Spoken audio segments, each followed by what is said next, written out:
Right now, Kilmar Abrego Garcia is a free man. He had an immigration check in downtown Baltimore a few hours ago, but ICE did not take him into custody. WJZ investigator Mike Helgren live at the federal building with what Abrego Garcia is saying and the next steps for him. Mike.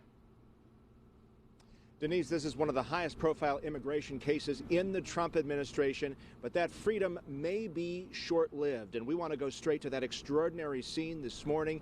Kilmar Abrego Garcia leaving the federal building here in downtown Baltimore, surrounded by supporters and his legal team, also a number of reporters and photographers. His lawyers were successfully able to get a temporary restraining order preventing his removal, but that may only last a few weeks.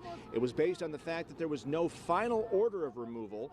Now, Abrego Garcia's saga has been going on since March when he was arrested, deported to his native El Salvador despite an order prohibiting that, then brought back, released for a short time, and taken into custody again in August. You see him there right now. He is free, and here is what he told his supporters this morning, followed by some comments from his lawyer. Con la cabeza en alto.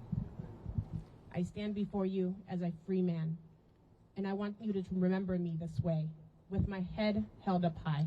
I wish I could say that the government's decided that he's suffered enough for his temerity to stand up for his constitutional right to not be deported to a country where he already had a judge order that he not be deported to.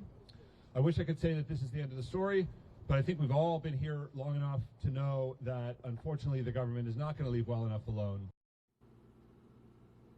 And he is right about that. The Department of Homeland Security tells us they are going to fight this tooth and nail. They called Maryland Judge Paula Zinnes, who is behind this temporary restraining order, an activist, a liberal activist judge.